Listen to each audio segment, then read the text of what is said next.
the session 3, Atal sponsored FDP on use of GIS remote sensing in agriculture and natural environment. So now we have a session 3 on the topic of session 3, the introduction to remote sensing and GIS. So regarding of that, we will have a very young and dynamic speaker, Dr. Hitesh Upreti. So I would like to welcome to Dr. Hitesh Upreti here to deliver the talk on introduction to remote sensing and GIS. So before the talk will start, I would like to introduce to Dr. Hitesh Upreti. Dr. Hitesh Upreti is presently working as an assistant professor in Department of Civil Engineering, Shivnada University, Delhi-NCR. He has obtained MTech and PhD degree from Indian Institute of Technology, Roorkee, and subsequently he has done the postdoctoral from the NIH Roorkee and the IIT Kanpur. Other than that, he has published numerous papers in the remote sensing area and the irrigation water management area. His research field is the irrigation water management and the application of remote sensing in the hydrology. He has taught the introductory courses of the remote sensing and the GIS at the both undergraduate as well as the postgraduate level both. Now, I would like to call Dr. Hitesh Upreti to deliver the talk. So now session is handing over to Dr. Hitesh. Thank you, sir, and a very warm good afternoon to everyone, to all the speakers. So yeah, you must be wondering that there is a person who is appearing in between and asking you certain things, saying certain things. So it was me. So I'm Dr. Hitesh. I'm working as an assistant professor in the Department of Civil Engineering, and I'll be taking the session 3, that is Introduction to Remote Sensing and GIS. So basically, till now, we have discussed a few things, few applications of remote sensing. And in the second session, we talked about the climate change and how it impacts our water resources. So basically, this section will be particularly beneficial to the participants who are new to this particular domain. And as I've got the feedback from the poll, so I see that most of the participants are from beginner to intermediate level. I see that a few of you are also working in the area of remote sensing. So please bear with some of the sections in which I'll be explaining the more basics of remote sensing in GIS. So yeah, so I'd like to start the talk here, and please feel free to put the queries in the comment box anytime you feel. And when I see that there are a reasonable number of queries in the chat box, I'll just allow your mics, and we can have interaction. So please feel free to put the queries in the chat box. Okay, so and in between, I'll ask you that if you need any discussion and if you need any interaction before 1 hour as well, if you feel that there is anything, you can please raise your hands so that whenever I can finish that particular topic or discussion, we can move to the interaction part. Okay, so fine. So I'll begin with my presentation. So, basically, you can let me know in the chat box as well. So when we call the term remote sensing, so what is the first thing that comes to your mind when we talk about remote sensing GIS? So what do you feel? Means what do you think that what is remote sensing? What is GIS? You can please let me know in the chat box so that I can read it out from there.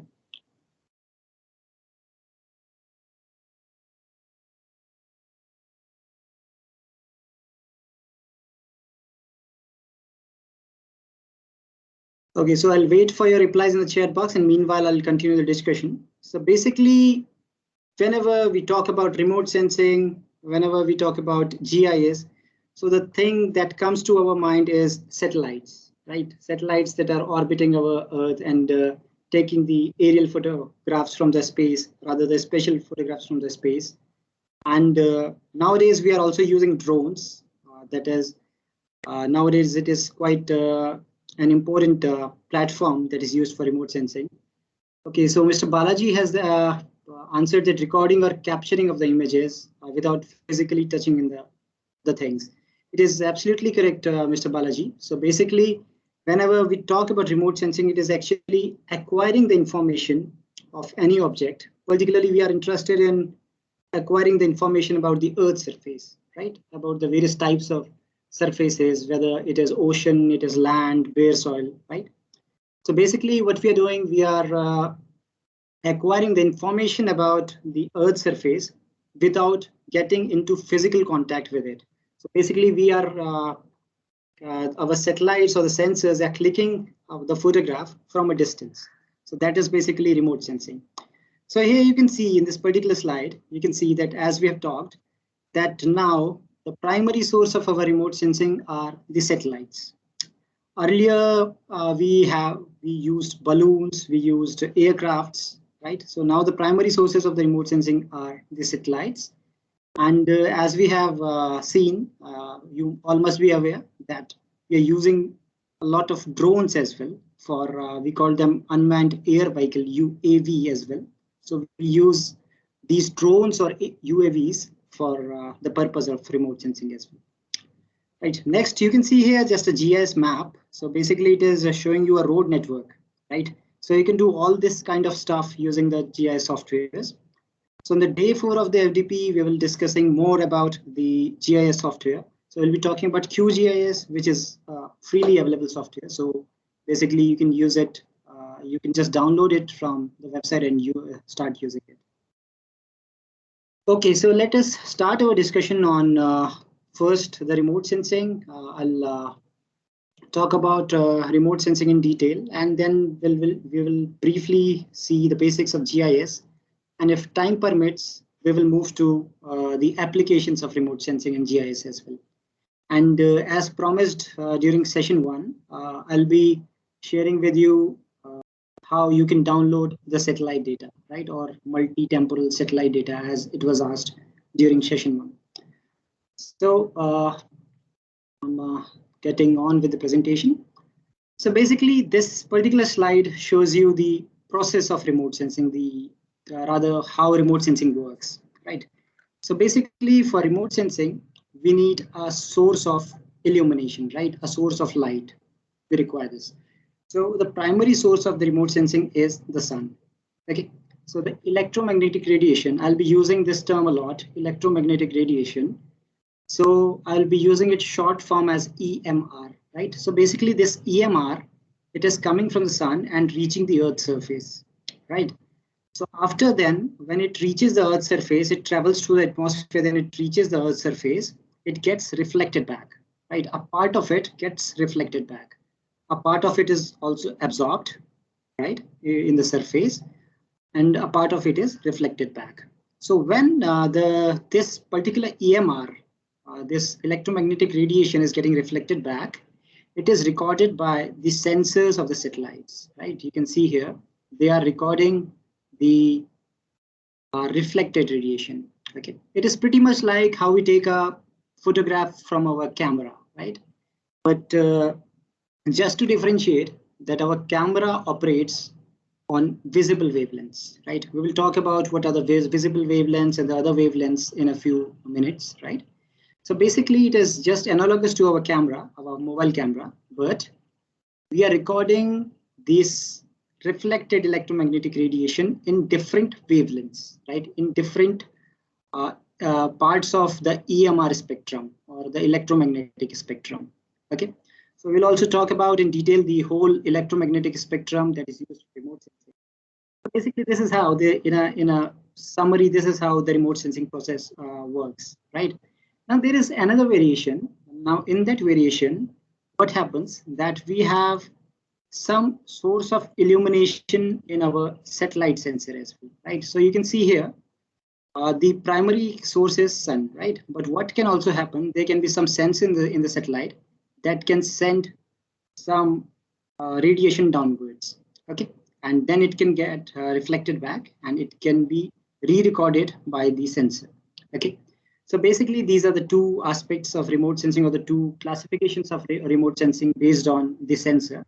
This we call as passive remote sensing, where sun is the primary source of illumination. And the second one we call as active remote sensing, right? So let us talk about the definition of remote sensing, as Mr. Balaji has very rightly mentioned.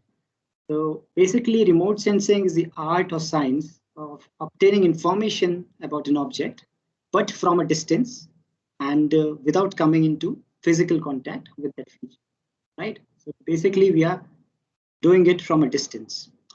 And as mentioned, satellites are the primary source of remote sensing. Then we also use aircrafts in some cases. Or before the satellites came into picture, we'll just quickly see the history of remote sensing as well.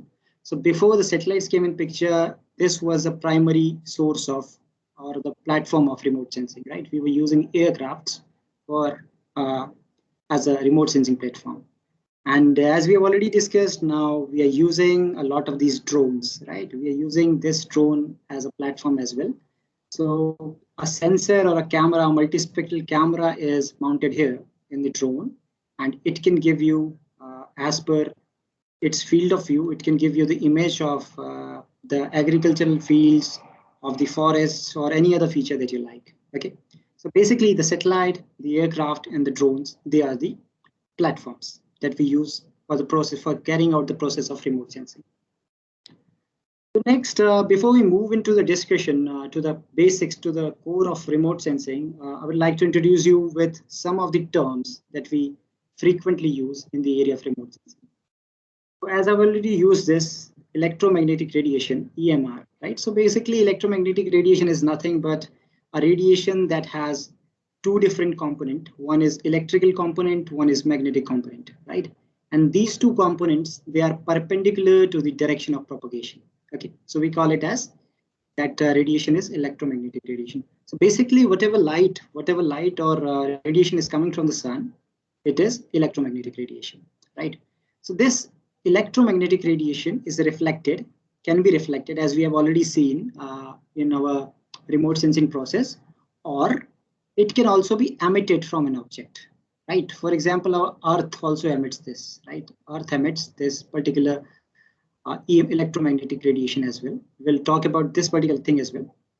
Okay, so this electromagnetic radiation, it is the usual source of remote sensing, right? Whether we are talking about primary remote sensing, that is using the passive remote sensing using the primary source of illumination, that is the sun, or our active remote sensing. So we are using this electromagnetic radiation or EMR as the source of remote sensing. Then there are certain devices, there are certain sensors that we call, right? There are certain devices that are there in the satellites that are there present in the satellites, which can record the emitted or reflected. We call them as sensor, simply sensor, or sometimes as remote sensor. Okay, so basically the sensor and remote sensor, they are the same things. The cameras and the scanners, they are primary examples of this sensor, right? So as we already discussed, the sensor collect the reflected energy, they also collect the emitted energy. Then basically there is a term called platform. I've already used it. So platform is basically a means to carry the sensor, right? Basically the whole satellite arrangement is there so that it can hold a sensor. Okay, so basically satellite, an aircraft or a drone, it is a platform and it is carrying a sensor that can be used for carrying out the process of remote sensing. Okay, so these are the basic terms. Now we'll move to the process of remote sensing in detail that we have already discussed in summary. Okay, so right here you can see the source of illumination. Okay, so the source of illumination can be the sun as well as the satellite, right? So these two are the sources of illumination. So you can see here in the step B, the EMR is traveling through our atmosphere, right? Just assume that this is our atmosphere, right? I'm just drawing a boundary of the atmosphere. So it enters our atmosphere, then it will go through our atmosphere. There will be certain phenomenon that will take place here. And after that, it will reach the target. It will interact with the target, point C, okay? Then after it interacts, it will be reflected back and it will be recorded. The reflected energy will be recorded by our sensor that is present in the satellite, right? After that, our satellite gives this particular information by transmitting it to a ground receiver right here. Okay, so this is our step E. So whatever our satellite has recorded, it will transmit that particular information to our ground stations, and we can use it for interpretation using our computers, GIS softwares, and finally, following the interpretation and analysis, we can apply it to numerous areas, right? So this is basically the process of remote sensing. Next, we were talking about active and passive sensors. So I find an opportunity here to discuss the active and passive remote sensing sensors in detail. So basically in active remote sensing, the satellite is sending the electromagnetic radiation downwards, and then it is getting reflected back and it is recording it as well, right? Whereas in passive remote sensing, sun is sending the electromagnetic radiation, and this satellite, it is recording the reflected radiation. So if I ask you a question here, that which of these, active or passive remote sensing, can operate during night as well? So can you please answer me in the chat box? Which of these two types of remote sensing can also work during the night time?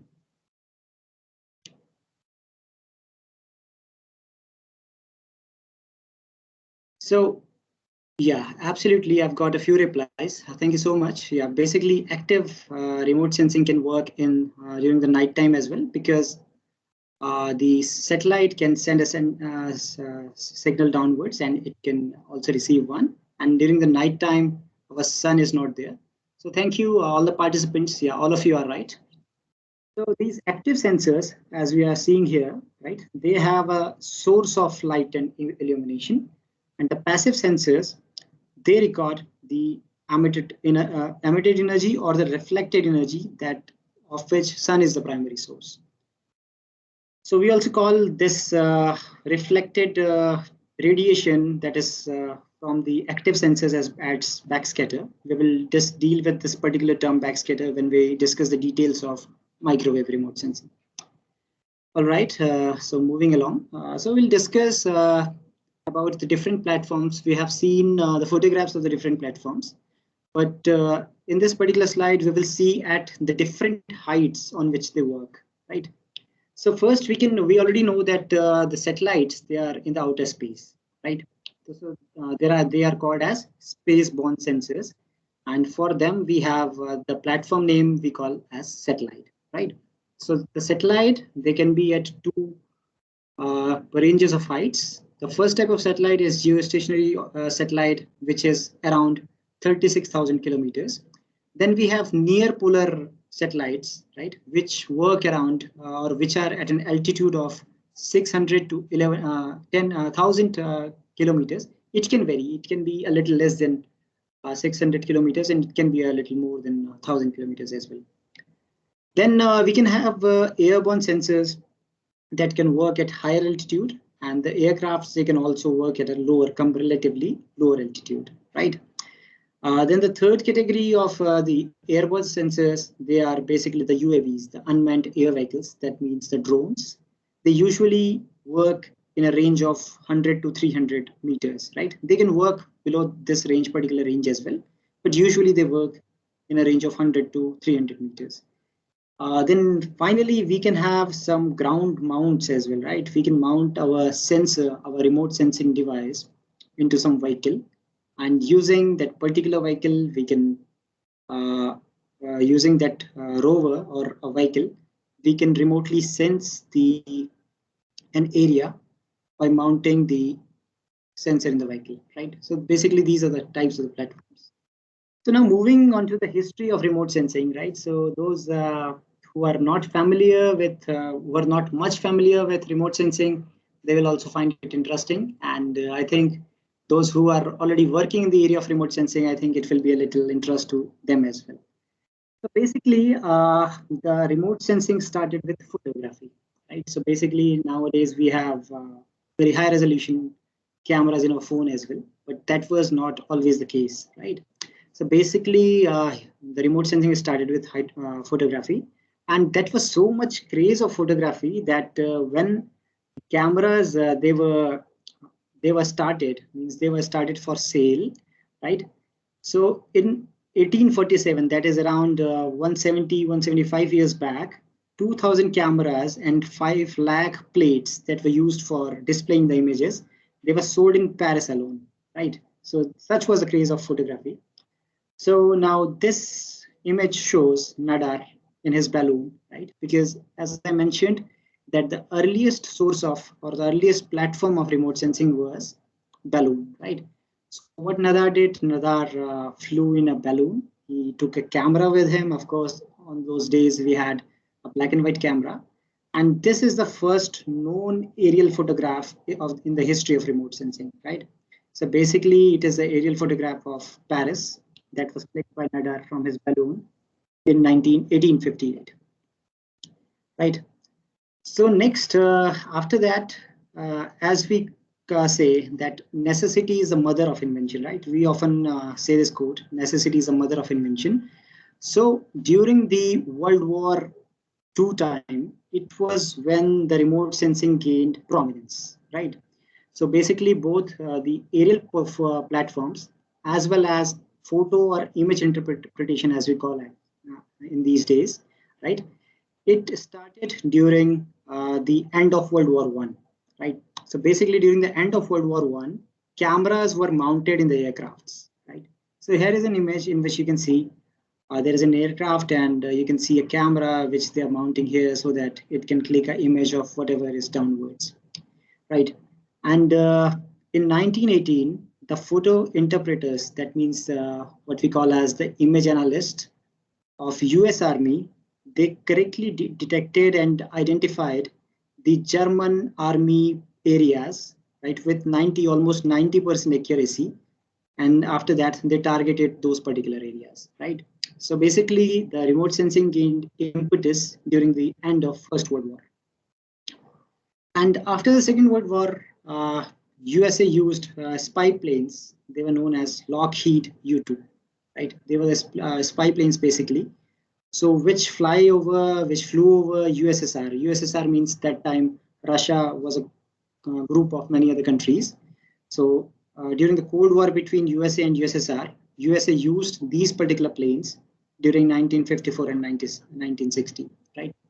But fortunately for Russia and unfortunately for USA, this particular one of these spy planes, it was shot down by the Russian army in 1960. Okay. So moving along, you can see aerial photograph of Washington Monument. Washington Monument is in the capital of USA. That is what Washington DC. So this is the present photograph of this particular Washington Monument, and you can see that in 1967, using aerial photography, this particular image was clicked. And after the 90s, 60s, and 70s, now we have primarily moved to the satellites as a source of remote sensing.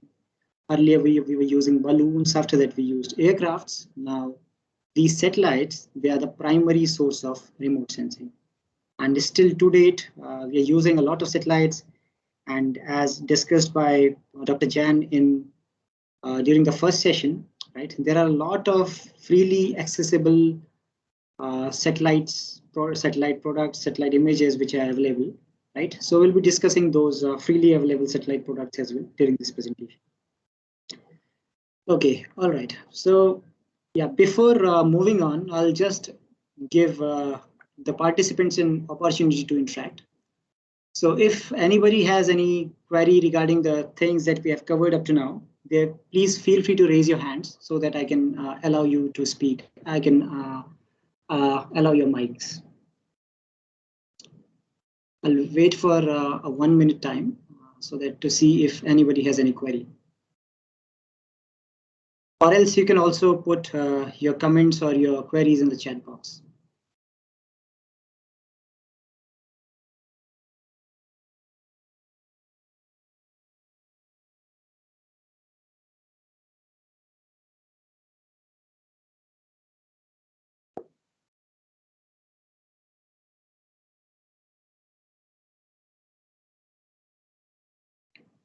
Okay, so seems like everyone is getting along quite nicely. There are no queries, right? So next, we will focus on the very basics of remote sensing, right? The source of remote sensing, which is electromagnetic radiation. So we'll discuss about the electromagnetic spectrum. Okay. So here you can see the representation of our electromagnetic spectrum, right, which varies all the way from, or whose wavelength varies all the way from gamma radiation to radio waves, right? Radio waves are basically that we use for mobile communication as well. Okay, and in the x-axis, or in this particular direction, you can see the wavelengths. Okay, and please note that the wavelengths, the units of the wavelengths they are in micrometers. So in this whole electromagnetic region, right, there is a particular region here that we call as visible spectrum. Right, so basically the wavelength of the visible spectrum, it is from 0.4 to 0.7 micrometers, or we can also say as 400 to 700 nanometers, right?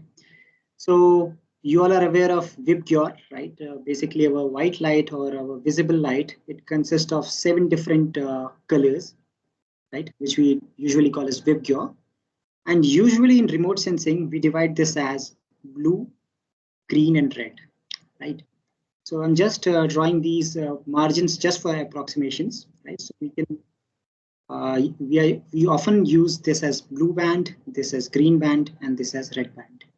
Okay, so the whole visible spectrum, usually when we are working with the multispectral sensors, we have got 3 different bands. We can have more bands, but the usual thing with the multispectral sensor is that we have 3 different bands in the visible spectrum.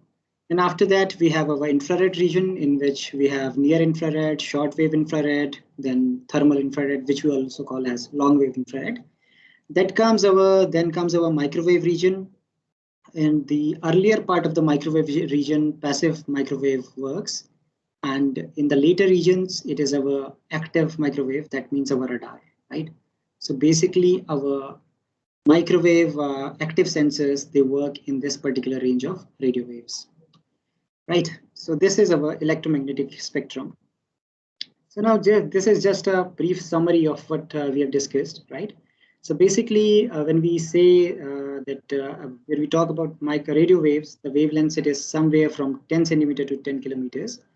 The microwaves, usually we say as from 1 mm to 1 meter, and you can see the different bands depending upon the wavelengths as well as the frequencies, right? So this is basically the various frequencies or wavelength bands of microwaves.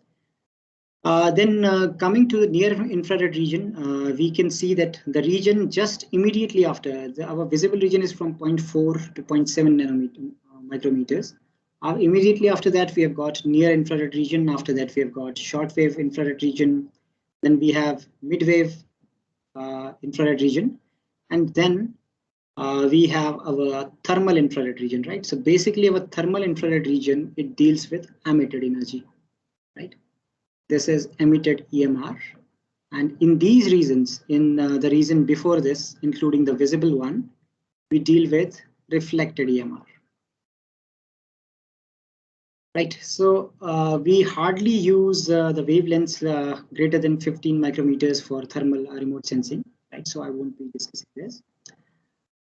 So basically, as I've already discussed, NIR and shortwave infrared, they are called as reflected infrared, and this particular long wave infrared, it is called as thermal infrared, because it is basically the region in which any body that has certain temperature, it emits its radiation.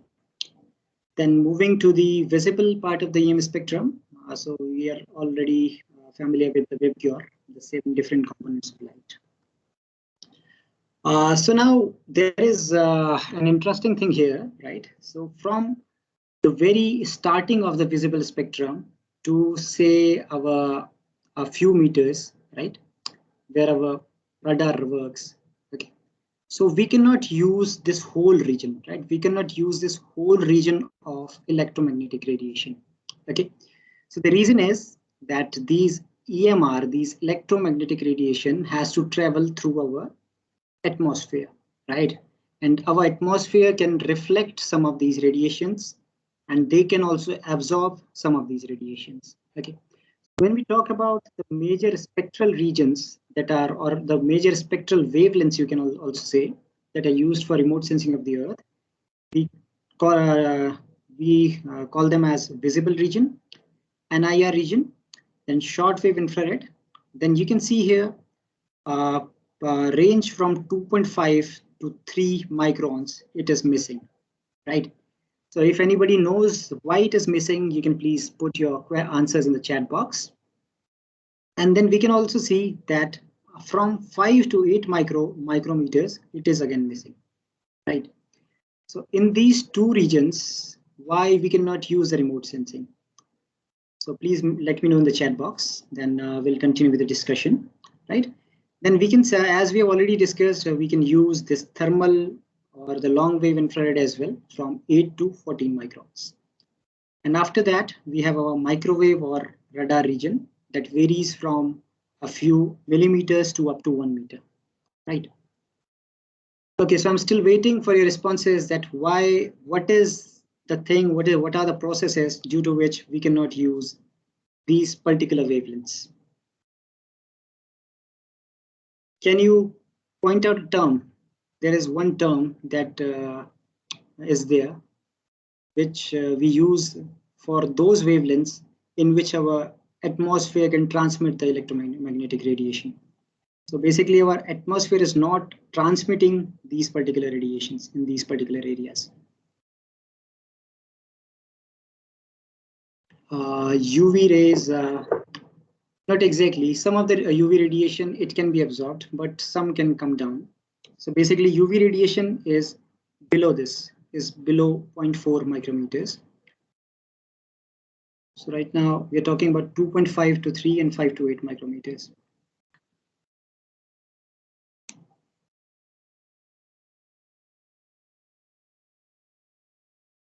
Okay, so yeah, it is getting absorbed. Absolutely, Dr. Kadambi, it is getting absorbed or reflected from our atmosphere itself, right?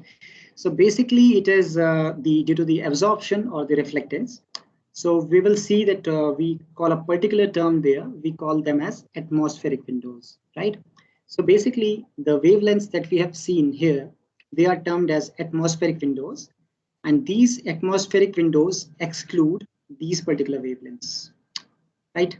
As Dr. Kadambi has rightly mentioned, these wavelengths, they are either absorbed or they get reflected away from our Earth atmosphere. So they are not able to reach the Earth's surface, right? And if they are not able to reach the Earth's surface, they cannot be reflected back, right?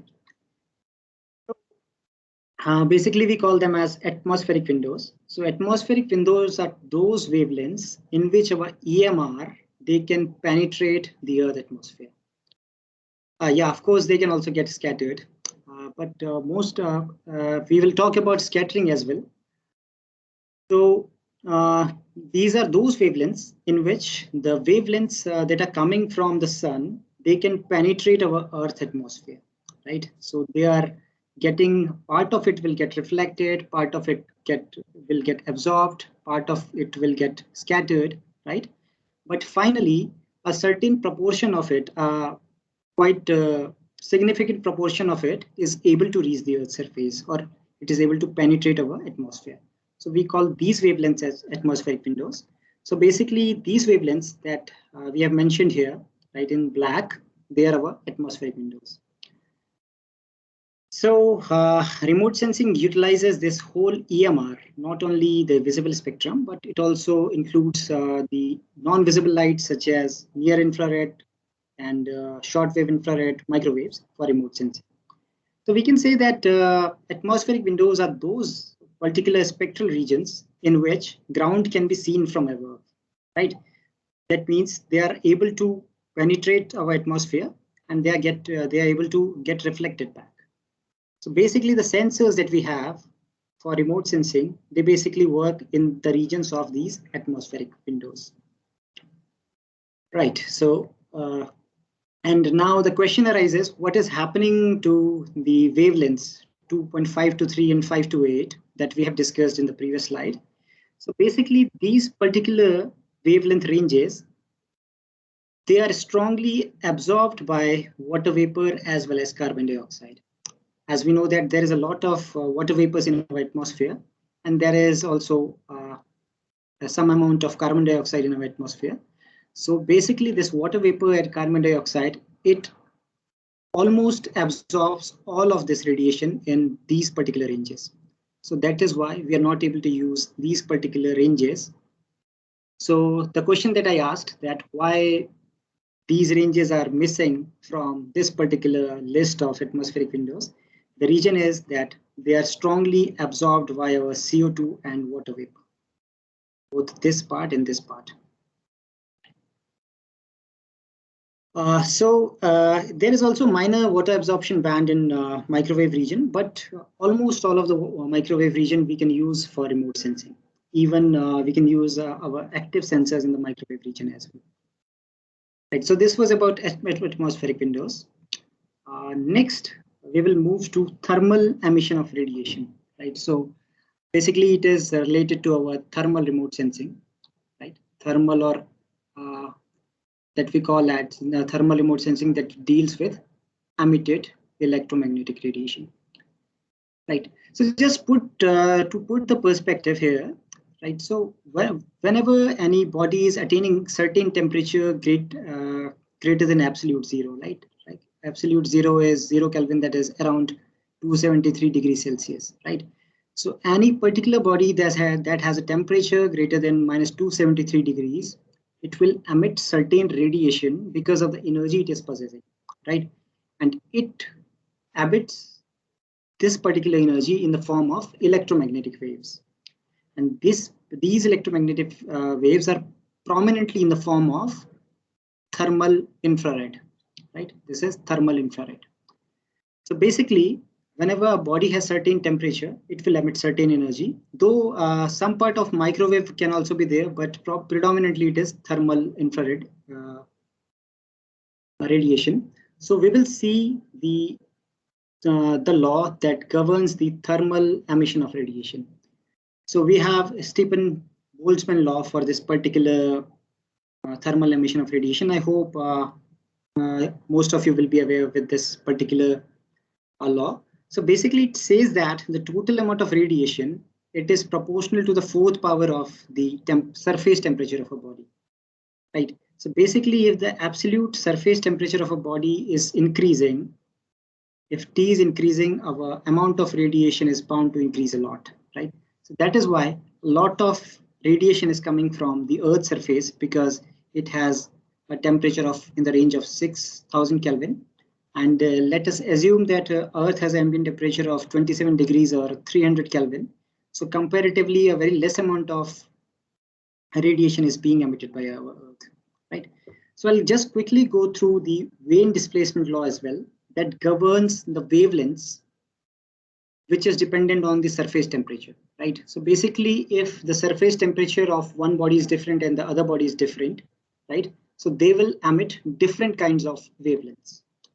And these particular wavelengths, they are governed by their surface temperatures, right? So basically, Wien displacement law, it governs the peak emission of radiation, right? That is, peak emission means in which wavelengths the emittance from any source is maximum. So we can see here, as the temperature is decreasing, our wavelength is increasing, right? As our temperature is decreasing, our wavelength of peak emissions, it is decreasing. You can see here, the temperature is decreasing here. You can see a shift by the curve in the peak of the curve towards right.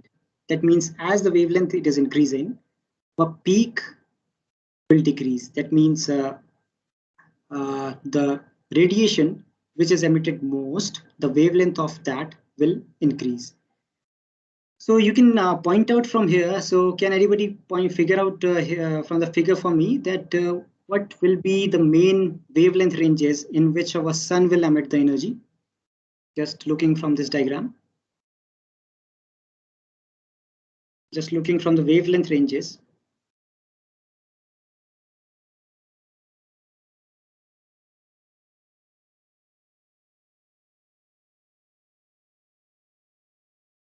Okay, so to make the figure more clear, I'll just move to the next slide.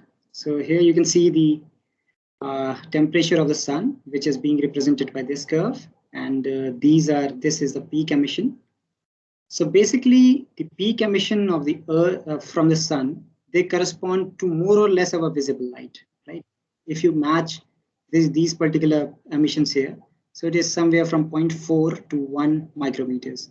So basically, from 0.4 to 0.7, it is our visible light. So the peak emissions of the sun, they are basically in the visible range, right? In the visible range of our EM spectrum. And if you look for the peak emissions of the Earth, so basically it is around 10 microns right here, right? So basically whatever our Earth emits, it is in thermal infrared region, right? So basically our thermal infrared region, effectively it is from 8 to 14 micrometers. So you can see here why, because we are interested in this particular wavelengths that are being emitted from the Earth, right? So this particular figure represents the peak emissions from our sun as well as the Earth. So you can see here the peak emission is around 0.5 microns, which falls within the visible spectrum. And if we consider the ambient surface temperature of Earth as 300 Kelvin or 27 degrees, so we can see that there's a peak around 10 microns. So it is in our thermal infrared region. Move to our next topic, that is how our electromagnetic radiation, EM radiation, interacts with our atmosphere, right? Because before reaching the Earth, they have to pass our atmosphere. So I would like to see if there are any queries from anyone. You can please raise your hands, or you can just put your queries in the chat box.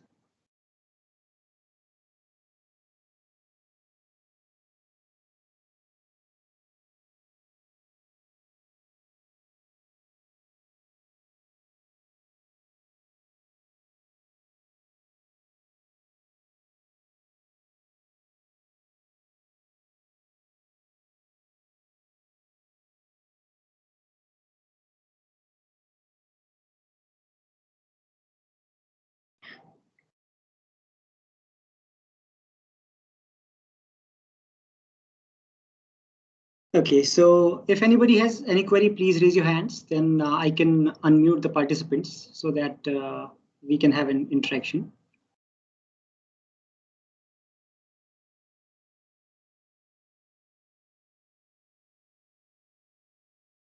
Okay, fine. So if there are no queries, I'll continue the discussion, and at somewhere around the 1 hour mark, we can have some interaction. Then I'll go back to the presentation.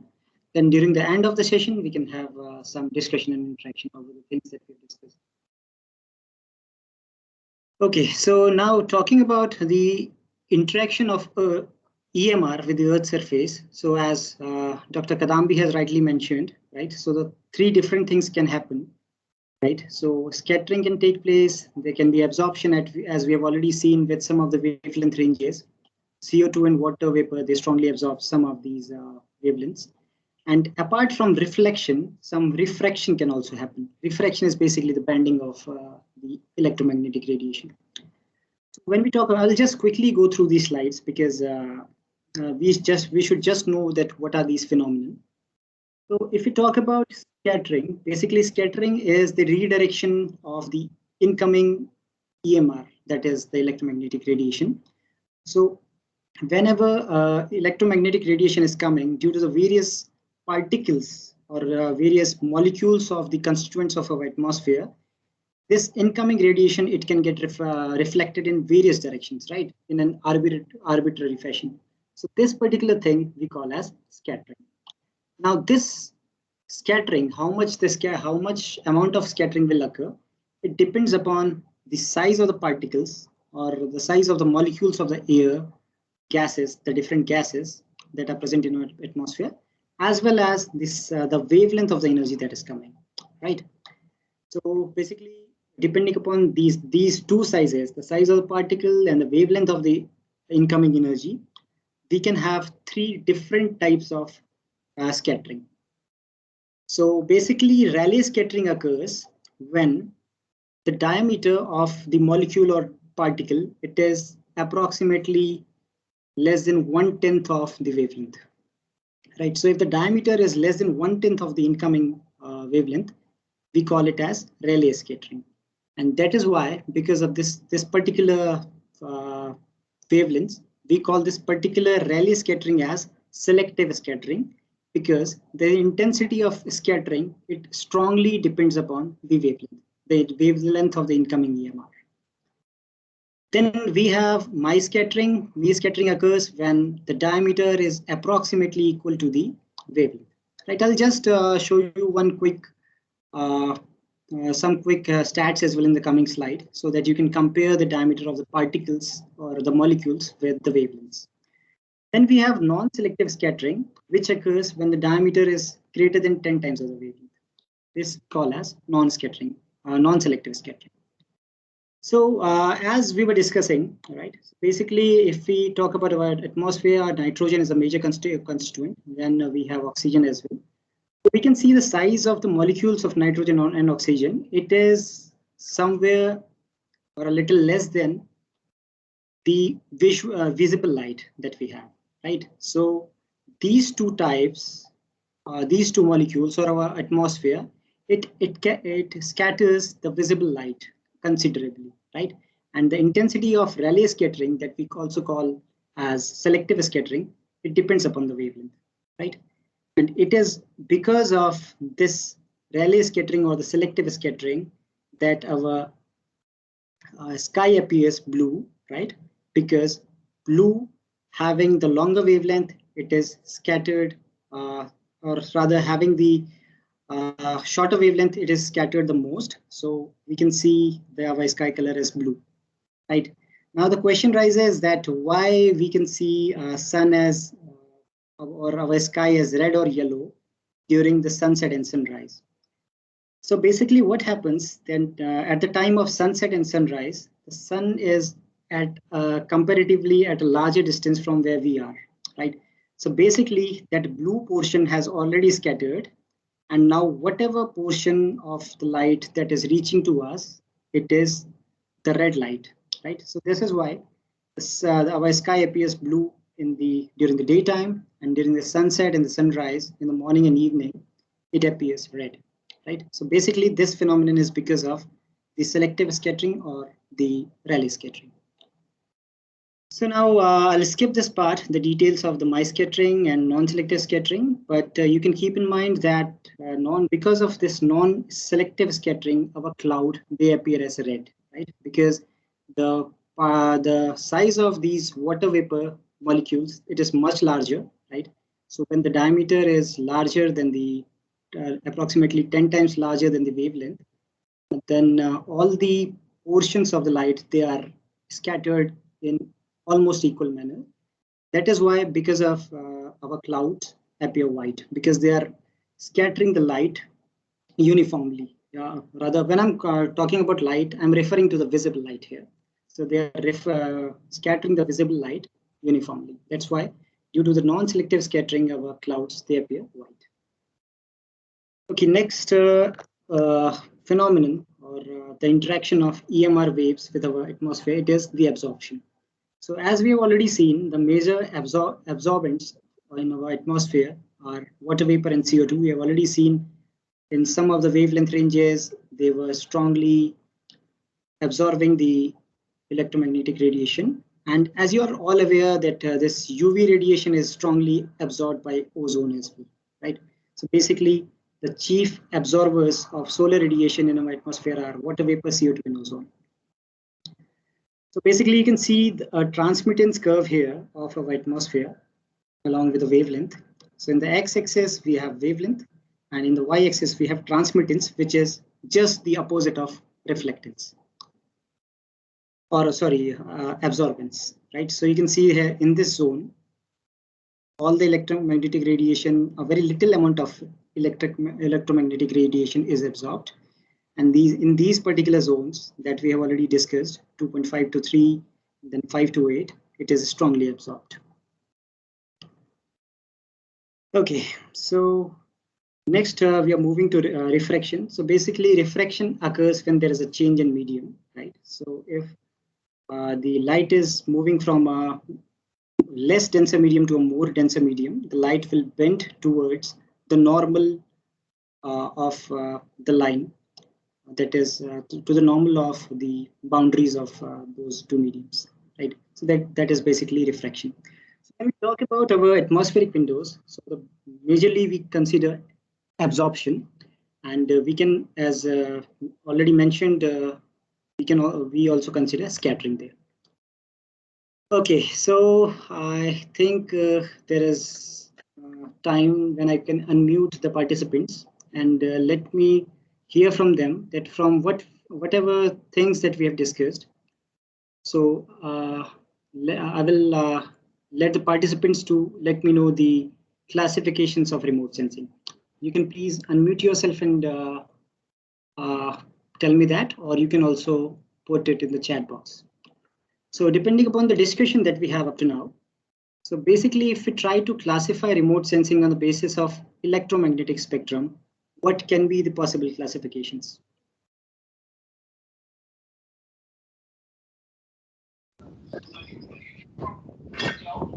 So there will be visible spectrum, visible range, visible remote sensing. Right, right. For thermal by using EMR portion, EMR portion, and microwave portion. Three will be there. Okay, right. Any other answers? Any more specific answers? Dr. Sagar is almost. Maybe some small portion we can take in the hypospectral remote sensing also, sir.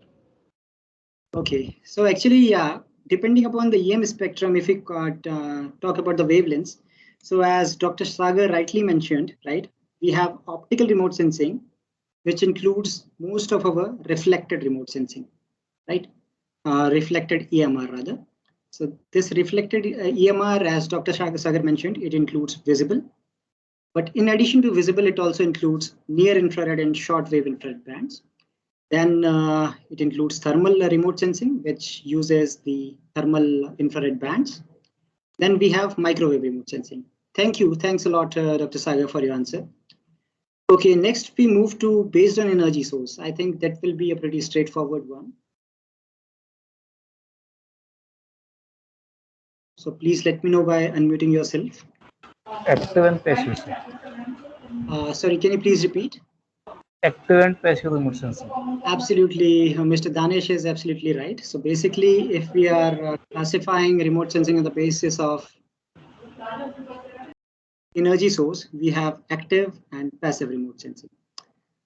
Okay, next on the basis of platforms. Ground-based, airborne, like airborne, ground-based. Yeah, right. Absolutely right. Yeah, And satellite. Usually, yeah, we call them as airborne remote sensing. Yes, airborne remote sensing and spaceborne remote sensing. And spaceborne. And ground-based, if we are using the ground rovers, we can also add one ground-based remote sensing platform. Okay, thank you so much. Now I'm just muting the participants.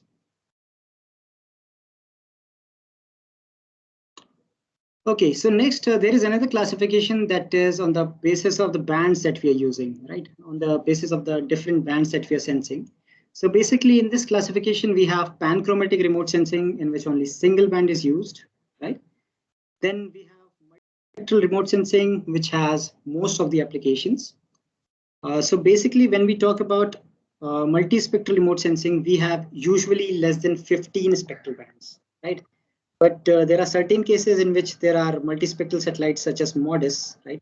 Dr. Jan in his first session number 1 discussed about MODIS products as well. So basically this MODIS satellite product, it has a number of bands, 30 odd bands, but it is considered as a multispectral remote sensing satellite. And next, as somebody mentioned in the last few minutes, we can also have hyperspectral remote sensing. But please note that in hyperspectral remote sensing, we have more than 100 spectral bands, right? So basically, these are very narrow bands, right? We have just seen, or rather, we will see the various bands of the different satellites in the coming slides. So then I will talk about what happens in the case of spectral remote sensing there. Okay, so moving along. Now, as we have seen the first classification, so we'll talk about some basics about the optical remote sensing. So basically, as we have discussed, optical remote sensing, it is basically dealing with the reflected amount of electromagnetic radiation. So what happens when the radiation from sun is coming down towards our Earth's surface, right? So let us say that different wavelengths are coming down, right? So what is happening that these different wavelengths are reflected in different manners, right? So if I take a simple example, so we are seeing the vegetation, the trees as green, right? So green, I think all of us know that they appear green because they reflect green light, right? These trees, these vegetations, they are reflecting green light, right? That means the portion of the EM spectrum in which green band is there, they are reflecting that particular portion, right? So what happens that each part of the wavelengths or each different ranges of the wavelengths, they are reflected in different amounts, right? And if we just draw a curve that is representing the amount of reflectance, right? Reflectance is basically what is reflected and what is incoming, right? Reflected divided by incoming. We term this as reflectance. Okay. So this is basically the percentage of reflection that is occurring. So if we talk about the percentage of reflection or reflectance as a function of wavelength, right? We have just seen the wavelength. We have just seen the electromagnetic spectrum, right? So if we talk about the reflectance with reference to the wavelength, we get a spectral reflectance curve, right? So you can see here the example that I've taken for vegetation. So you can see here, this is the part that human eye can view, right? This is a visible part. This is the part of a human eye can view, and you can see out of the the blue, the red, and the green portions. I have just drawn these three different portions. The plant, it is reflecting the green light the most, right? So that is why we are able to see our vegetation as green. Okay, you can argue that the plant is reflecting a lot in near infrared and some parts of shortwave infrared as well, right? True. But our human eye, it cannot perceive the radiation above this 0.7 micrometers, right? So our human eye cannot perceive whatever is beyond our visible light. So that is why, since green is reflected most, we are able to perceive the plants as green. So basically, this is the spectral reflectance curve for a vegetation. It shows the amount of reflectances at different wavelengths. So this we have already discussed. What is a spectral reflectance? So now the reflectance, apart from the type of the surface, it also depends upon other factors as well, such as the surface roughness. Basically, by surface roughness, we means the undulations that are there on the surface, right? And also the angle of incident electromagnetic radiation or the angle of sunlight. So next we'll move to spectral signature. So what is spectral signature, right? Those who are working in the area of remote sensing, they must be aware of this particular term. So basically, spectral signature is the spectral reflectance using which we can distinguish the different features, right? So here we can see the spectral signature for water, then vegetation, as we have already seen, this green is representing the vegetation, and then bare soil, right? The soil that is having no vegetation. So we can see that these three major contributors of our Earth surface, that is water, vegetation, and soil, they have very unique type of spectral reflectance curve, right? And because of this uniqueness, because of their variation in amount of reflectance with respect to wavelength, we can distinguish one feature from the other.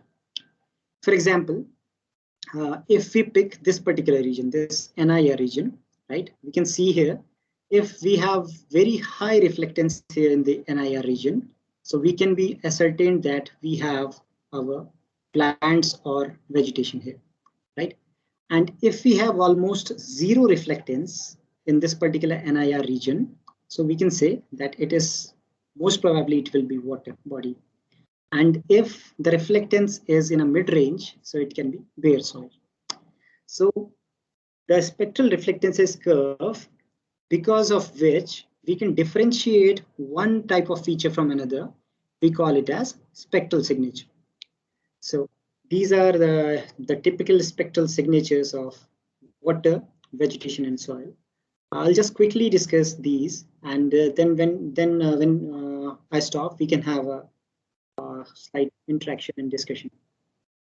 So we have already discussed the spectral reflectance curve of the vegetation. So it reflects the green part most out of the visible region, and it is in general a very good absorber of the visible light, right? You can see here the visible light, this particular portion, it is reflecting very less. That means it is absorbing a lot, right?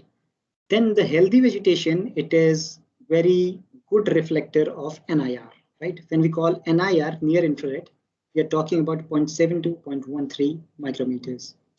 So that is why if we need to distinguish healthy vegetation from unhealthy vegetation, we use NIR bands, right? So in the first slide, even Dr. Chauhan also discussed some false color composite images. So basically, false color composite images use this particular NIR band. So this is the spectral reflectance curve for vegetation. Then we move to the spectral reflectance curve of bare soil. So bare soil, it reflects the electromagnetic spectrum most in intermediate infrared region that we also call as short wave infrared or mid wave infrared region, right? But again, there are a few characteristics which can affect the reflectance. They are the moisture content that is present in the soil, the type of the soil, that is the soil texture, and also surface roughness, as well as the presence of organic matter and iron oxides. So next, we talk about the spectral reflectance of water, right? So if we have clear water, so when I'm mentioning water here, I mean clear water, right? So clear water, it reflects some of the visible light, but after the visible light in NIR region and in shortwave infrared region, it almost absorbs everything, right? So we have almost a zero value here, right? Because of this property that the water is absorbing NIR shortwave infrared and only reflecting the visible light, because of it, we can easily distinguish water bodies from soil and vegetation, right? So we can just go to the bands, different bands that are falling in this particular range, and we can see if the reflectance values are very low, we can point out it can be water, right? So basically, this now what happens when we have turbid water, that is water mixed with impurities, right, or mixed with some soil particles, right? So then we will get a reflectance curve that will be in between water as well as soil, right? So it will increase the reflectance of turbid water when we compare it with clear water, right? Because it will be between this first curve and the second curve. And if the water has some aquatic crops, if it has high chlorophyll value, so the reflectance will be between 1 and 3. So this is how we can also find out, differentiate clear water from turbid water, and we can also differentiate clear water from the water having aquatic life. Okay, so before I move to the next part related to the satellite images, the download of the satellite images, I will again allow the mics of participants and see if there are any queries, any point of discussion. So I have allowed the mics to the participants. So those who are having any query or want any discussion regarding the basics of remote sensing that we have discussed up to now, so they can please unmute themselves and ask.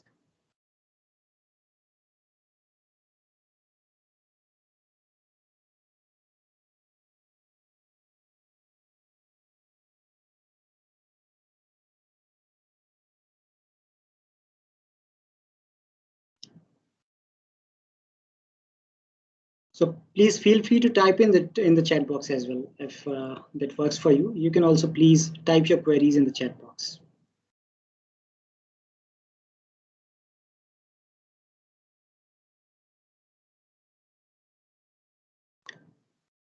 Okay, so I'll be just back in a couple of minutes. So till then, please type in your queries. I'll be very happy to discuss the queries.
Okay, so I'm still waiting to hear from you.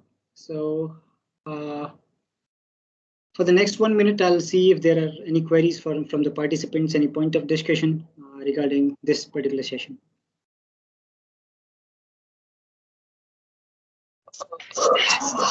Hello. Hello. Yes, please. Yes, please.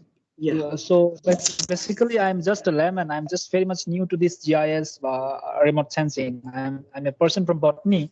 So basically, regarding the water curve, which you have said, is it possible that we can understand or know the turbidity of a river water just by going through the remote sensing or the GIS? Is it possible even doing that?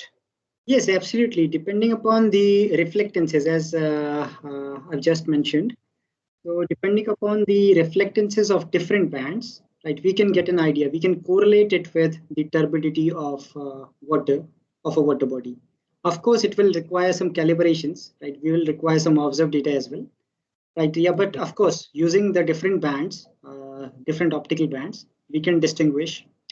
You can somewhat guess the turbidity of a water just through the imaging system, right? Yeah, absolutely. So basically, if the reflectances are a bit higher, so we can say that water is more turbid. And if the reflectances, if they are lower, we can say that it is more clearer water. Okay, thank you so much. Okay, so there is one query that how can we distinguish at the point of intersection of soil and vegetation? Okay, so let me go back to the reflectance curve.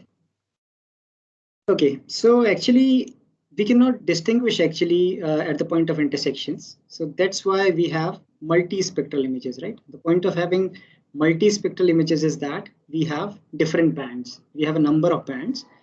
So for example, if you want to distinguish vegetation and water, so we can use NIR band, we can use near infrared band, right?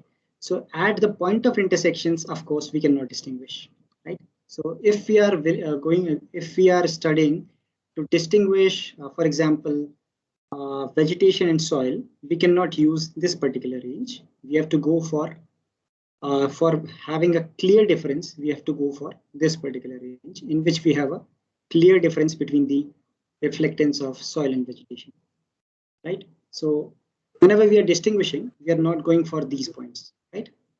Okay, sir. Thank you. Okay, so if there are any other queries or any other point of discussion, we can do that. And then we will discuss the satellite images, how we can download satellite images.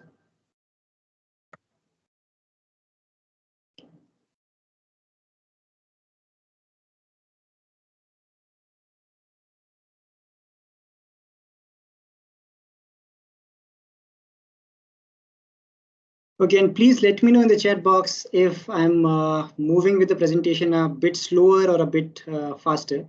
So you can please let me know. Or what I can do, I can just, okay, yeah, please let me know in the chat box itself.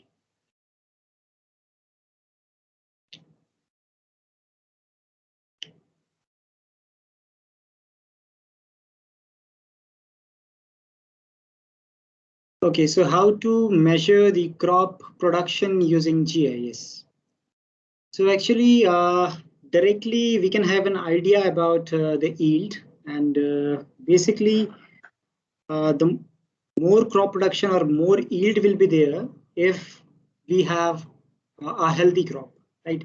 So basically we can detect how healthy a crop is using the various remote sensing images.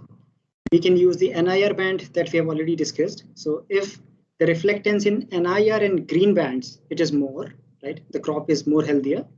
And we can also estimate the crop's water stress. That means if there is a deficiency of water in the crops by using our thermal remote sensing, right? So using the thermal sensors, we can also find out if the crop is healthy or unhealthy. So using these two measures, using our optical remote sensing as well as the thermal remote sensing, we can find out about the health status of a crop, which will directly affect the crop production. Mr. Danish, any query from your side? I see you are unmuted.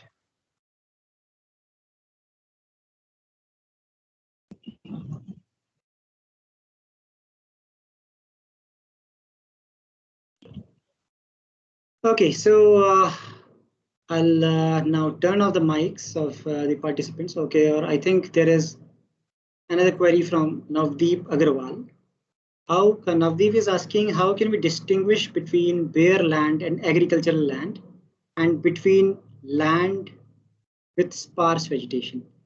So see, Navdeep, we have already discussed that how we can distinguish between a bare land and an agricultural land, right? So basically, we can use this particular shortwave infrared region, right? This particular region, shortwave infrared region, for distinguishing between soil, that is bare land, and vegetation, that means the agricultural land, right? So we can take the bands in the shortwave infrared region. We have a few color composites as well that use the shortwave infrared band, and using the reflectance difference of soil and vegetation in this particular shortwave infrared band, we can easily distinguish soil, that means the bare land, from the cropped area, right? So I hope that I'm able to answer your first part of your query. And then when you're talking about grassland and sparse vegetation, so basically we can use this NIR region and green region, right? So if the reflectances in this NIR and green region is more, so we can say that the intensity of agriculture there, it is more, right? So basically it will be a dense grassland and a dense forest is there. And if the reflectances in NIR and green, it is much lower, we can say that it may be your sparse vegetation, right? But yeah, it is tricky to differentiate sparse vegetation with soil, right? So because the spectral reflectance curve of sparse vegetation in this particular region will be quite mixed, but we can always use shortwave infrared radiation range if we are going to differentiate between bare soil and forest, right? And of course, Navdeep, we also require certain field validation as well, right? So that we can validate whatever findings we are having from our remote sensing images, and we can use false color composite images. So if the time permits, I will show you the different false color composite images that can be used to differentiate vegetation, and that can be used to differentiate our barren land.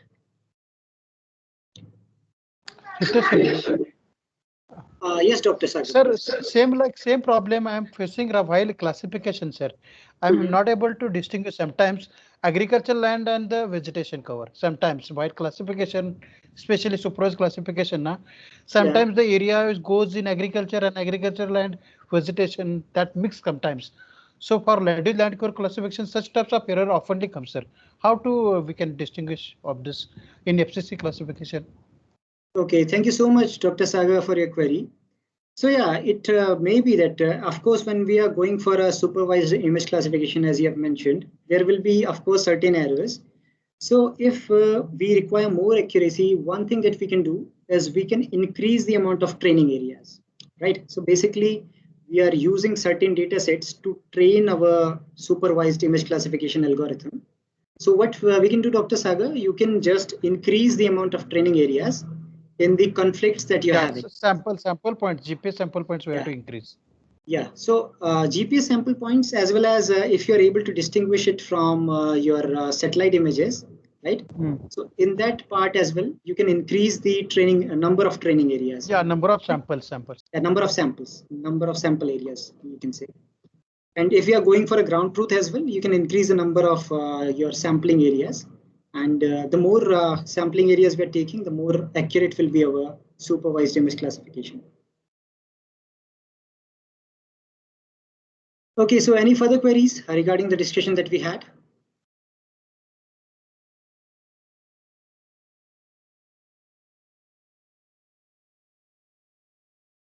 Okay, so I'll be moving forward with the presentation, and then we can have the discussion in the last 15 to 20 minutes time.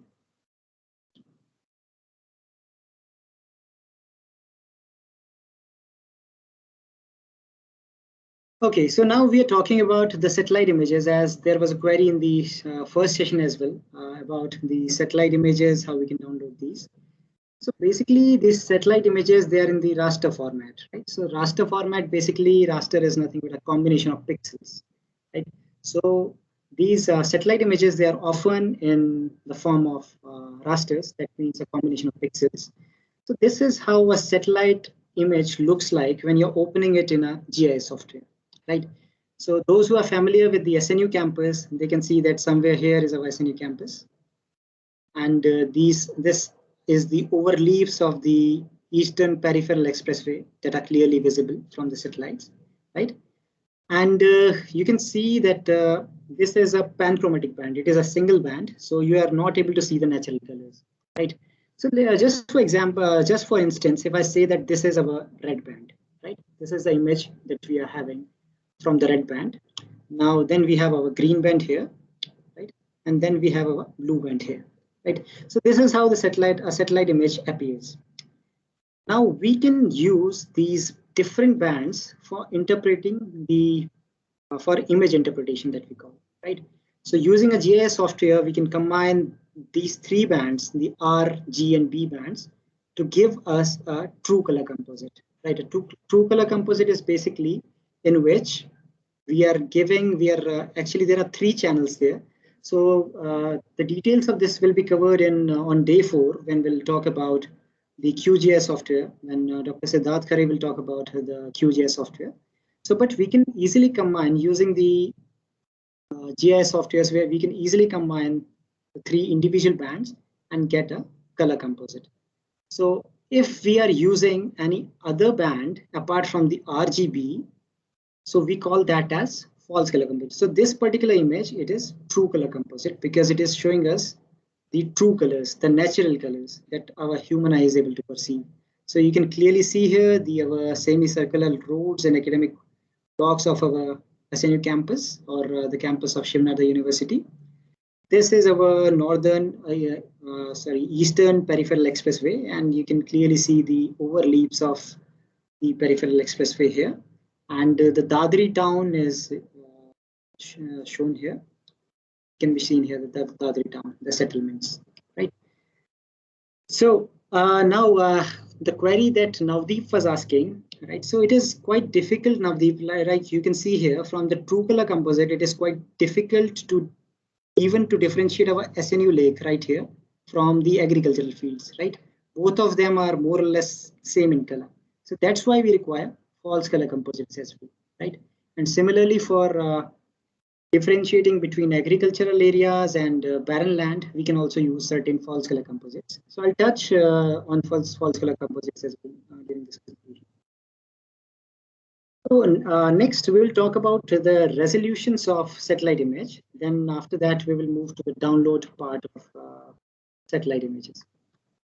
So basically satellite images, we whenever we call resolution, whenever we are simply calling resolution, so we mean spatial resolution.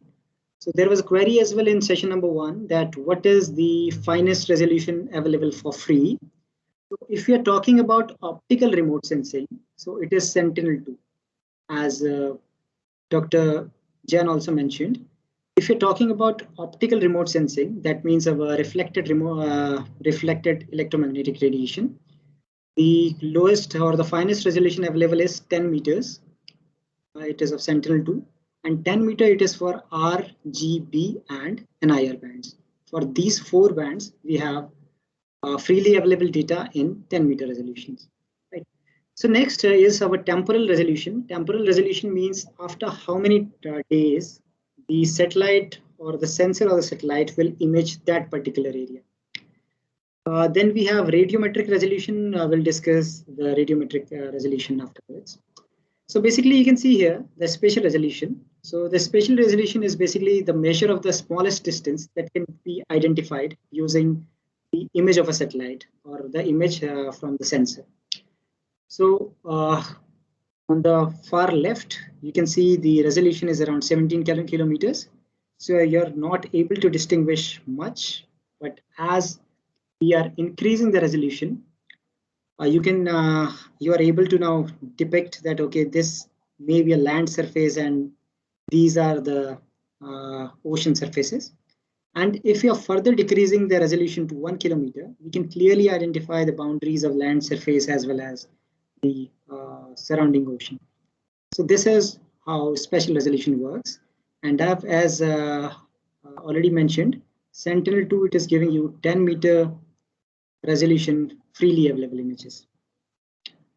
So yeah, I've also mentioned it here. So Sentinel-2, it is 10 meter. And if you talk about the Landsat mission, so basically Landsat 7 and 8, which are still in operation, they are giving us 30 meter resolution images.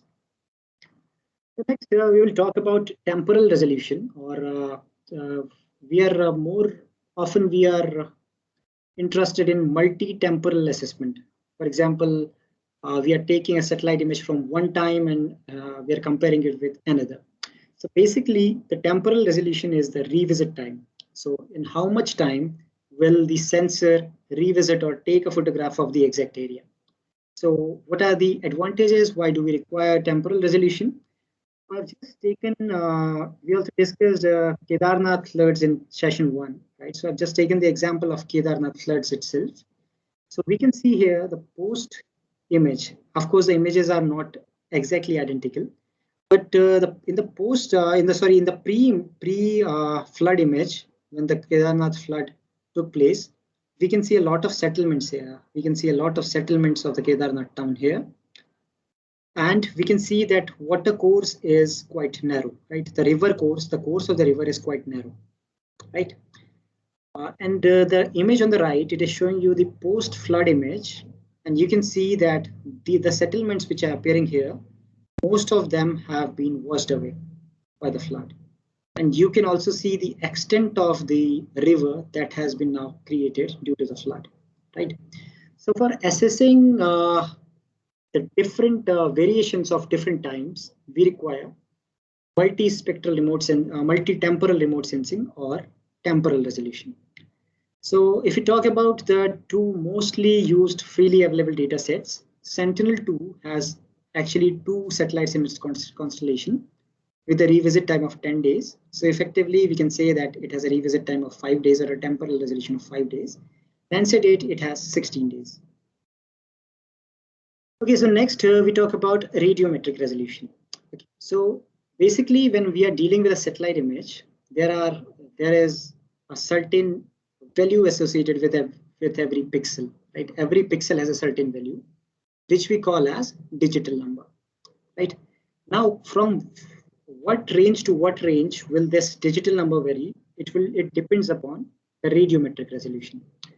So, for example, if Sentinel-2 images, it is having 12-bit resolution, 12-bit radiometric resolution. That means there will be a total of 4096 values. 12-bit means 2 to the power 12. So there will be a total values of 4096 values. That means the pixel value may range from 0 to 4095. So as in the case of level 1 products of Landsat 8, again it has 12 bits, so it will have the same resolution. Right. So basically, the radiometric resolution tells us how finely our sensor can detect the variations. Right. So, if, for example, if we have 2 to the power 13 or 13-bit resolution. So it will be from 0 to something 8,000, right? So we are instantly increasing the ability of our sensor to provide us more variation in terms of pixel values. Okay, I can see a comment in the chat box. Okay, fine. So we'll continue with the discussion. So this is about the radiometric resolution. So the more finer the radiometric resolution is, that means the higher will be having the number of bits. Then we'll discuss about the freely available satellite images in the GIS tools, because it will be of interest to most of you who have just started working in the area of remote sensing. So when we talk about the freely available satellite data, so the two main missions at present that come to our mind, there's Landsat mission and Sentinel mission. And we are also using a lot of MODIS data as well. So I've also included MODIS in this particular slide. Then when we talk about, we'll discuss briefly about the Landsat and the Sentinel mission in the coming slides. So when we talk about the freely available GIS tools, there are a lot of tools available, but I've just put a few here. So QGIS is one of them. QGIS is a very efficient tool that is an open source tool, a freely available tool. Then we have Google Earth Pro. I hope most of you have used Google Earth Pro. Then we have Google Earth Engine. It is a relatively new tool, and you do not need to download it, and you do not need to even download the satellite images. The beauty of Google Earth Engine is that you do not need to download the satellite images. No download required, or no download of satellite images required. So you simply need to log in and sign up for the Google Earth Engine. In a few days' time, they will approve your registration, and you can use the remote sensing images without downloading them. There is a simple coding involved there, programming involved there. So by just using your web browser, your Google Chrome, you can use this particular tool of Google Earth Engine. Those who haven't explored it, I strongly urge all of you to explore this particular tool. You will find it very fascinating. Then we have our Snap toolbox, or we also call it as Sentinel toolboxes. It is basically used for the processing of Sentinel images, right? So these are I've also provided the links, and if anybody requires, so you can also just Google to find out these links, or I can share the links in the chat box as well after the talk. Okay, so talking about the satellite missions now that we talked about, the Landsat mission and the Sentinel mission. So right now we are having this Landsat 8 at present, and this Landsat 7, it is also in operation. Earlier, this Landsat 5, it served for a very large period, around 40 years. It gave us the images of the Earth's surfaces. Right now we are having Landsat 7 and Landsat 8. So as we were talking about different bands in the previous slide, so let's see the bands. What are the different bands of Landsat 8? So basically, when we download the Landsat data, you can find 11 different bands there, band 1 to band 11. And these bands, 4 of these bands, they are in your visible range. This is, of course, a visible range. Then we have one near infrared band, then 2 shortwave infrared bands. Then there is one panchromatic band as well. That means which is working in almost all of the visible light. Then we have Cirrus band that again works in shortwave infrared region for the detection of clouds. And finally, then we have it has thermal bands as well. We have 2 thermal bands specifically here in Landsat 8, right? So just for your reference, the resolution of Landsat 8, as we referred, it is 30 meters apart from the thermal bands, but Landsat level 2 products, they are regrading this particular 100 meter resolution into 30 meters. So effectively, you are getting all of the bands in 30 meter resolution. Of course, the resolution of panchromatic band is 15 meters. Then when we talk about the Sentinel series, right? So the Sentinel series has basically changed the way of remote sensing, or changed the amount of data that we have now in remote sensing. So now it has all the data that this mission is acquiring. All of it is free to use. So I'll just go through this Sentinel satellites here. So this Sentinel-1, basically it is a radar satellite. It is a C-band SAR satellite. C-band SAR. So basically it is a radar satellite. So it is having active sensor. So then Sentinel-2, it is an optical satellite. It is closer to Landsat 8, but it is not having any thermal infrared band. And it has having more finer resolution than when we compare it to the Landsat 8 image. Then Sentinel-3, it has got different sensors. It has actually got a lot of sensors. There is a radiometer. There is one ocean imaging instrument as well. So there are a lot of sensors that are present here. So basically this Sentinel-3, it is a multi-purpose satellite that is more concerned with dealing with the ocean topography, and it has, of course, a radiometer as well. Then Sentinel-5P and Sentinel-4, they are basically used for atmospheric monitoring. That means determining the levels of different pollutants. So basically these two satellites provide us the optical depths of various pollutants such as carbon monoxide, formaldehyde, your SO2, NOx. So that can be retrieved using these two data. And these two satellites, I'm not sure whether they have been launched or not up to now. So these two are, they have been either recently launched or they are the upcoming satellites of Sentinel mission. I'll just go through the bands of Sentinel-2 as well, because I'm just focusing on more on multispectral remote sensing here. So we can see the different bands of Sentinel-2 here. And in addition of the bands that we have in Landsat 8, we have a few bands that are in vegetation red edge area. So these bands, they enable us to differentiate between the vegetations as well, right? So earlier we were talking how to differentiate the dense vegetation areas from the sparse vegetation areas. So we can use our NIR band as well as the visible bands for those. But if we are interested in differentiating between the various types of vegetation, we can use these vegetation red edge bands, band 5, 6, 7, and band 8A. So as we have discussed, there are 4 bands that are having a 10-meter resolution.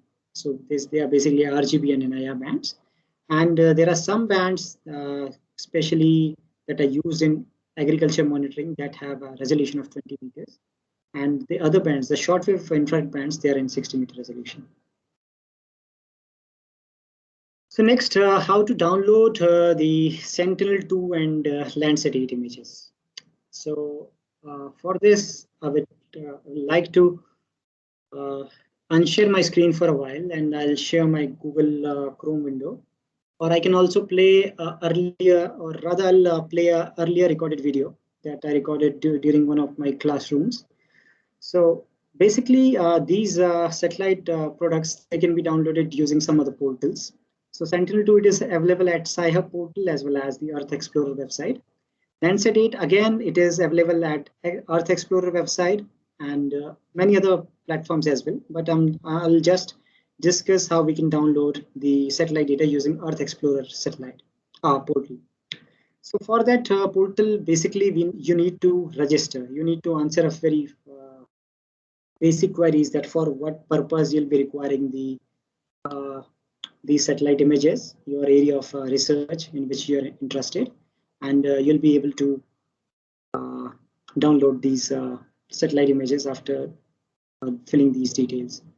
So what I'll do, I'll just unshare my screen and I'll share a video, earlier recorded video, that will show you how you can use this particular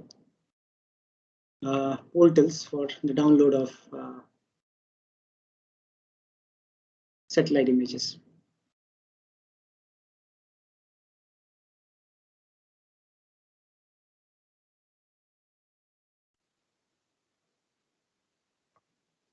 So I hope that my screen is visible to all of you.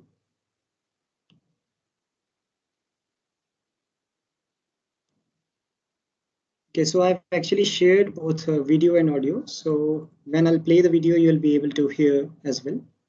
So please let me know if anybody is not able to see the screen. You can please raise your hands. Otherwise, I'm just playing the video. You will see something like this, right? But the first step before downloading the data is you have to create an account and you have to log in into that account, right? So I already have a registered account, so I'll be just signing it into it.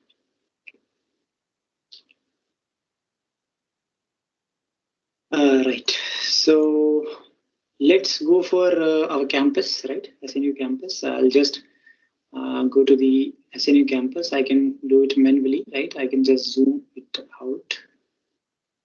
Really, go to the audit. Here, SNU campus will be enclosed. Next call. Yeah, it is there, right? So when I'm clicking here, so it has set one corner, and the other corner here, next corner here, and the next corner here, right? I'm just clicking on these points, right? So you can see here now the Dadri area is enclosed in it. So our SNU campus will be enclosed. Okay. What I need next is go for now. See here when I have placed my mouse click at these points, you can see the latitude and longitude of these points have been stored here. Okay. So let me go a little bit down, right? I can go for the search date. Okay. So let's go for a date in this month only. Right. So I can also set other options as well, such as a cloud cover. Okay. So let's set the cloud cover as the range as 0 to 30%, or rather, because we have a narrow search, so I should rather increase the date range, right? So I'm increasing the date range from 1st Feb to the present date, right?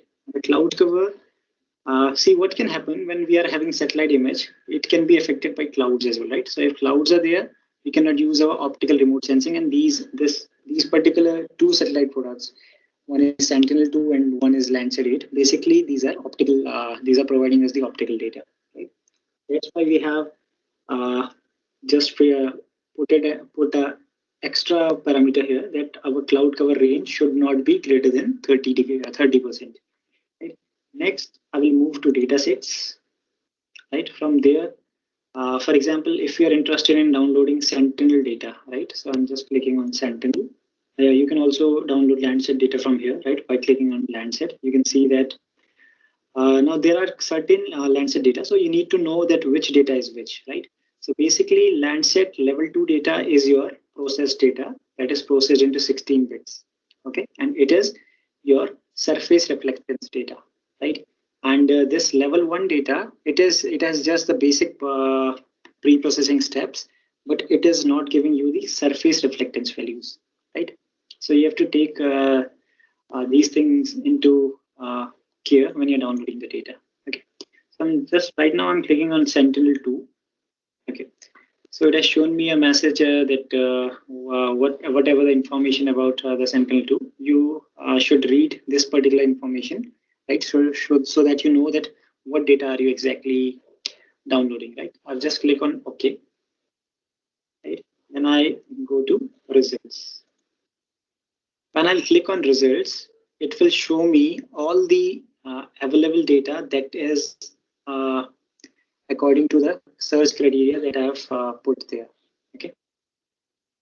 So basically, in the morning session, there was a query regarding the download of multi-temporal satellite data.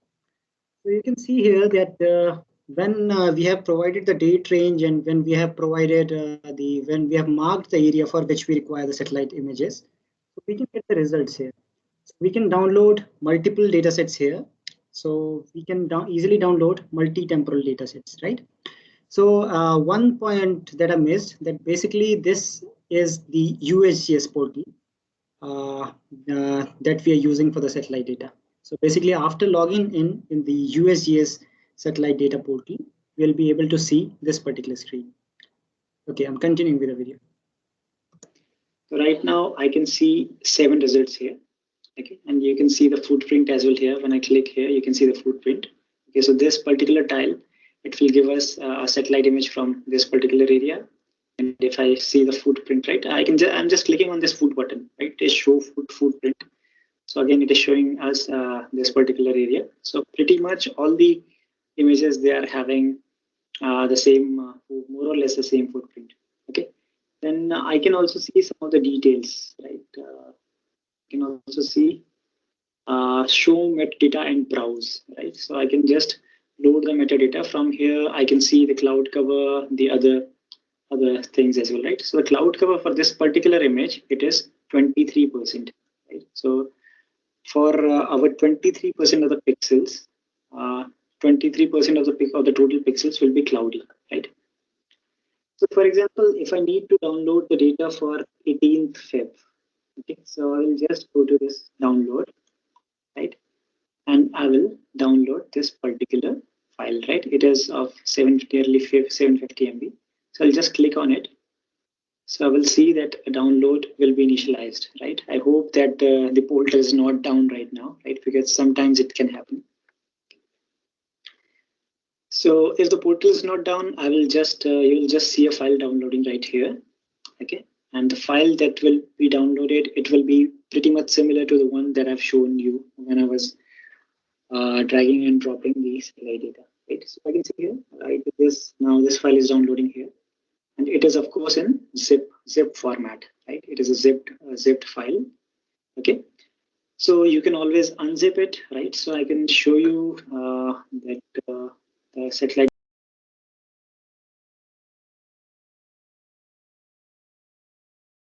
Yes, so following these simple steps, we can download a satellite data, and we can also download multi-temporal data sets. And of course, using some tools as well, we can download multiple satellite data in one go as well. There's no need to click all the links individually. So, but it varies from one data portal to other. Okay, so for now, I'll quickly share again the presentation, and I'll see if I can give you a quick overview of the GIS part. So because we have discussed a lot about remote sensing, so I'll briefly discuss the GIS part, and then we have an interaction session.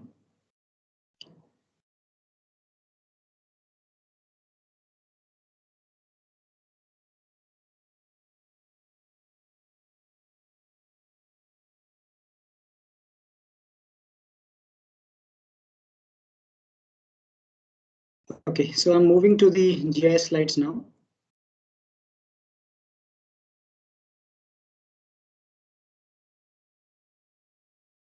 Okay, so basically GIS is a combination of a lot of things, right? Where GIS is basically geographical information systems, but it is a combination of a lot of things. And the whole remote sensing part that we have discussed, basically the satellite remote sensing part that we have discussed up to now, it is just a part of this whole GIS thing. So apart from GIS, apart from the satellite data, we can have other forms of data, our Excel sheets, CSV files. Then we can also create maps using GIS softwares. We can analyze our remote sensing data and the other GIS data. And of course, we can have different apps based on GIS data as well. So I'll quickly cover through some of the basics of GIS. So basically, GIS uses an information that includes location, right? Basically, the term includes geographic. So by the geographic term, it means that it is including location. So different types of information along with the location information can be compared and contrasted using GIS. So as I just showed a slide that using the GIS software, we can combine the different bands to create true color composite, right? That was done through a GIS software only. So, and basically that satellite image was a raster data. So we'll just deal with what are raster data and vector data. So before that, we should know that what is geographical information. So basically geographical information is any information that has a location with it as well, right? So this geographical information will have certain coordinates. For example, if we are having pixels of a satellite image, so that satellite image pixels will have certain coordinates. So that is a geographical information. That geographic information, it can be two types, attribute and geometric information. So geometric information is basically of raster form and vector form, and the non-geometric information, we call it as attribute information. So let us discuss what is the raster, the vector and attribute data, which form the basics of GIS. So basically, vector, it is used to represent the graphical representations or the geographical boundaries in the real world, right? So as some of you may know that the main types of vector data, they are the point data, line data and polygon data, right? So we can join points to create lines, and we can create lines to create polygons. We can join lines to create polygons. So these vector data, they are usually used to represent the boundaries or the features on the Earth's surfaces. And there is a term that you might have heard, shape files. So most often this vector data is stored in the form of .shp format, as we call as shape file. So basically, when we are calling shapefile, so vector data and shapefile are more or less the same things. We can use these terms interchangeably, right? So in this figure, we can see the different types of vector data. So in this particular image, in the first image, we can see a river network, which is basically a line type of vector data. Then we can see a lake network here, or a lake layer here, that is basically a polygon. Then the capital layer, it is point vector data. Then again, we have our line combination of lines, but it is not a polygon because we have spaces in between. Then we have again a polygon data that is representing the various states of USA. This is how we can represent the different forms of vector data. Then now coming to the raster data. So raster data, it is basically a combination of pixels, right? It is a matrix of pixels. So in which each pixel has a unique value or a different value. So you can see here, this is single pixel.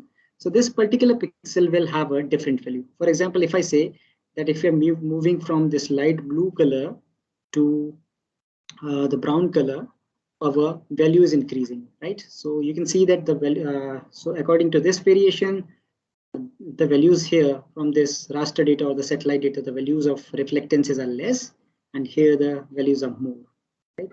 So basically, raster data is usually used to represent very dense data, right? Because just imagine that if in place of each of these pixels, if I write a value, right? So it will be very difficult for us to interpret, but it can be easily displayed using a raster format. So raster data, it basically is an excellent way to represent very dense data. And the quality of the data depends upon the spatial resolution that we have already discussed. Some of the common feature formats, data formats for raster, they are JPEG, TIFF, and GeoTIFF. If you might have noticed that the Sentinel-2 data that we just downloaded, we tried to download from the portal, it was in JPEG format. So next, I will quickly move to the attribute data, and this will be the last slide of this session, and then we'll move to the discussion. So basically, attribute data is the non-spatial data that provides us information about the raster data or a vector data, right? So if some of you might have used a GIS software, so you can just click on a vector data, and you can just right click on it, and you can go to attribute table, right? You can go to attribute table. So you can find all the information that is associated with the raster. For example, if I'm taking an example here, for example, if we are displaying a map of buildings within a city, right? So let's say that this is our map, and in this, a lot of buildings, it is being displayed. So basically, these are the vectors. And if we are also displaying some satellite data here, it will be a raster. And when we right click on these vector data, we can also find out the different informations that will show us the attributes of this building, such as what is the type of this building, in which year it was built, how many different number of stories these individual buildings are having, right? So when we right click on this particular vector data that is representing the buildings, we can go to the attribute table and we can find out all this information. If time would have permitted, I would have shown you in some GIS software, but I hope that on day 4, last session, Dr. Siddharth can show you these basic things. So this is the attribute data. So basically attribute is providing you a non-spatial information about the vector, or sometimes the attribute table can be associated with rasters as well. Okay, so thank you for bearing with me for the past couple of hours. So I'll stop my presentation here, and I'll welcome if there is any queries from the participants.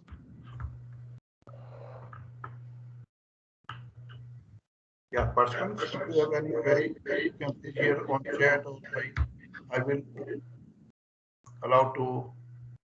Yeah, I've also allowed the mics, so you can please unmute yourself and ask. Okay.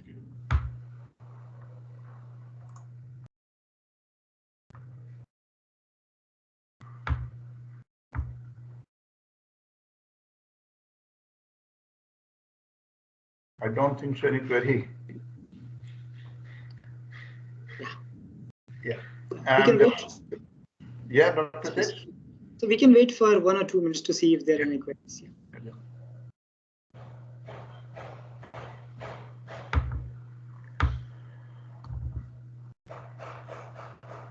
Hello. Yes, continue. Good evening, sir. Myself, Dhanesh Legade from Sholapur, Maharashtra. Yes, please. I want to ask, sir, for the beginners of the GIS, which software is useful for to basic use of the basic tools as like map mapping and draw the easy point lines and polygons, because there are various softwares as like professional and some open source softwares. For the beginners of the GIS, which software is like friendly, means they can easily handle them. Mr. Danish, talking about the freely available softwares and the software that has basic functionalities, you can go for QGIS. It is a freely available software. You can download it right away and start using it. You can display the different bands of satellite images, the different vector data as well, using QGIS. And I'm a bit unsure if you're asking about how we can create polygons or how we can display polygons. So if we are going to display your polygon data or vector data, you can definitely use QGIS. And if you need to draw a shapefile or some polygons, you can use Google Earth Pro, for example, to draw the polygons and save them as shapefiles.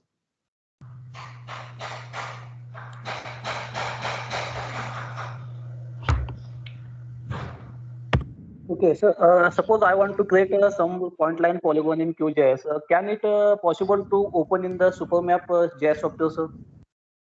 Yeah, right. You can absolutely create the polygons, but for simplicity, I'll recommend that you can use Google Earth Pro for creating polygons, and you can save them as shapefiles and view in QGIS. So Okay, Google okay, Earth Pro is thank you. again, Google Earth Pro is again a freely available software. You can download and use it without any licensing. Okay, thank you, sir. Thank you. Yeah, I share one Google Doc form. So I would suggest to all of you fill up this survey, feedback survey of this one, particularly of this session. So immediately you can do it.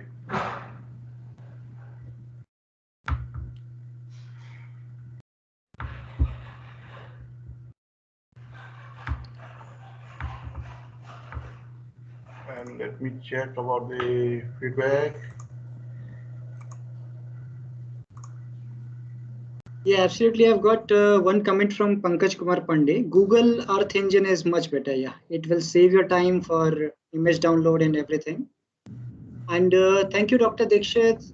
Thank you, Dr. Kadambi, for the appreciation. Dr. Nitin, thank you so much. And also Miss Nithya, thank you so much. Yeah, thanks, Dr. Tej. Very informative and very, very interactive session as well with the participants.